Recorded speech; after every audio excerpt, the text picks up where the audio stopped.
Welcome to Beyond the News. I'm Faye. As tensions escalate between the US and China, leaders of the George H.W. Bush Foundation for US-China Relations have lately sounded a bit off. While criticizing Beijing in some cases, they have also toed China's line on some major geopolitical issues. Why? One obvious reason, according to Axios, can be seen through a written agreement that spells out the details of $5 million grant from the China-United States Exchange Foundation to the George H.W. Bush Foundation for US-China Relations. Well, it doesn't matter how good this may sound. Trust me, it is never that simple and never that innocent when it comes to money involving a Chinese-related organization. Watch till the end and you'll know what I mean. And don't forget to subscribe to our channel and turn on the notification bell. The George H.W. Bush Foundation for US-China Relations is a non-profit affiliated with the late former President George H.W. Bush. It was funded by Neil Bush in 2017. We'll use the name Bush China Foundation for short. Its goal, according to its website, is to build a constructive relationship between the United States and China. And this $5 million grant agreement, dated September 19, 2019, and signed by both parties, calls for the China-United States Exchange Foundation to donate $1 million per year to the Bush China Foundation from 2019 through 2023. So why is the foundation giving all that money to the Bush China Foundation? Well, for marketing purposes, it says the funds are designed to bolster the Bush China Foundation's efforts to promote a bilateral relationship that is functional, constructive, commercially robust, mutually beneficial, and politically sustainable. So let's dig a little bit deeper, shall we? Now, you may want to ask, what is the China-United States Exchange Foundation and what do they do? Well, I went for a background check on them and found some pretty interesting people and stories. If you like this video so far, please hit that like button for me. Your support means a lot. Thanks. Okay, back to our story. The China-United States Exchange Foundation is a nominally private organization funded in Hong Kong in 2008. First emerged in early 2018 as a subject of public debate in the United States. At that time, controversies emerged over grants made by the China-United States Exchange Foundation to U.S. universities, including an endowed professorship in China Studies at the Johns Hopkins University's Schools of Advanced International Studies, and a proposed grant for the China Public Policy Center within the University of Texas at Austin. The reason was officials alleged that the China-United States Exchange Foundation was a component of China's broader network of United Front work. But the China-United States Exchange Foundation officials have constantly denied connections to the People's Republic of China and its United Front system, and emphasized the foundation's independent status. In a letter to the Washington Post in 2018, the China-United States Exchange Foundation Executive Director Alan Wong asserted that the foundation is an independent, non-governmental, non-profit organization based in Hong Kong, supported by private donations. Look, do you believe in that? Well, I know, I don't. Regardless of all these assertions, the China-United States Exchange Foundation's ties to the CCP's United Front Work Department more generally are hiding in plain sight. The foundation's chairman Tang Chi-hua is a former chief executive of Hong Kong and a current vice chairman of the Chinese People's Political Consultative Conference, or CPPCC. The CPPCC is the most prominent bureaucratic entity controlled by the Chinese regime. It is often used as a stage-managed consultative institution intended to lend a veneer of pluralism to the CCP system of one-party rule, as well as serving as a forum for promoting prioritized CCP propaganda themes. The foundation board of governors are filled with other members who are in the CCP's Hong Kong United Front infrastructure, as well as many of them are holding or have held positions in the Chinese state or CPPCC apparatus.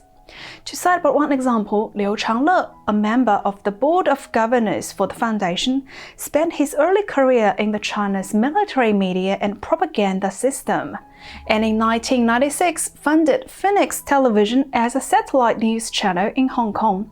Phoenix is partially owned by the PRC state broadcaster CCTV and is known for its reliably pro-CCP coverage. Liu serves as a standing committee member of the current 13th National Committee of the CPPCC and was also a member of the previous 10th, 11th, and 12th CPPCCs. Now, you got the idea as to what kind of governors of this foundation, and they are still pretending they have nothing to do with the regime. What do you think? Well, there's a fact. Over the past decade, the China-United States Exchange Foundation has been one of the most prominent Chinese entities funding lobbying efforts in the United States. From 2010 to the present, at least 7 United States firms have maintained contracts with the foundation for lobbying and public relations services.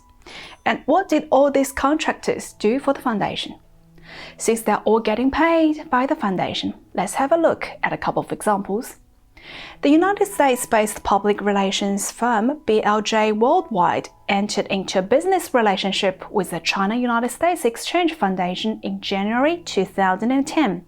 The firm agreed to perform a broad range of public services in the United States, including but not limited to defending and promoting China and the key strategic areas in the China-US relationship in the media, for which it was to receive $20,000 per month plus expenses.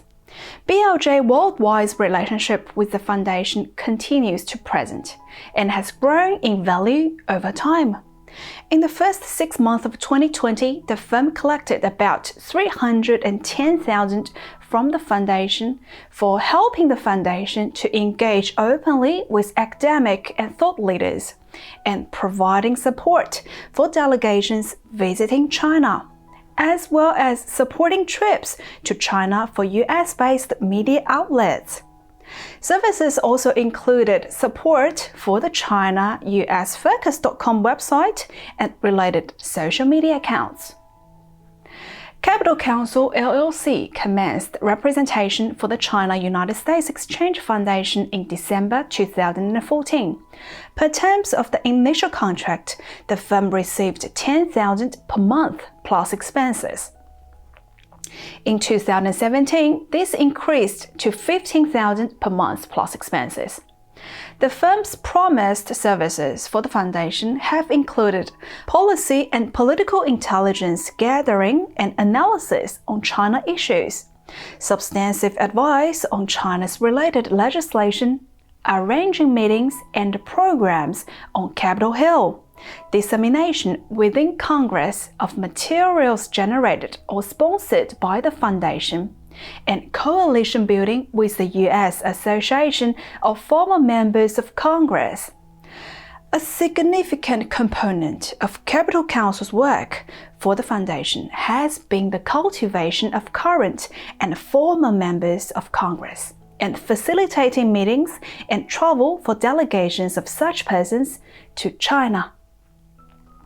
I think you got the idea on how much these contractors need to work for the foundation to help China's propaganda and infiltration in the United States.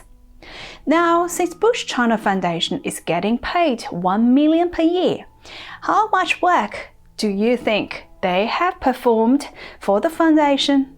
Leave me a comment below. But the fact a well-respected organization connected with a family that's considered American political dynasty is accepting money from a de facto Chinese front organization underscores the aggressiveness of China's foreign influence programs as the two countries are locked in a major power struggle. And unfortunately, the Bush-China Foundation and all those contractors we talked about today are far from the only targets of China's propaganda efforts in America. Corporations in the United States that do business with China, from Disney to the National Basketball Association to Beijing Olympics sponsors, Procter & Gamble and Coca-Cola are also coming under increasing scrutiny. Confucius Institutes in US colleges and even high schools are one of the most high-profile examples of China aiming to shape Americans' thought as well. Alright, that's all for today. If you liked the video, please give me a thumbs up, subscribe to the channel and turn on the notification bell. I'm Faye, thank you for watching Beyond the News. Until next time.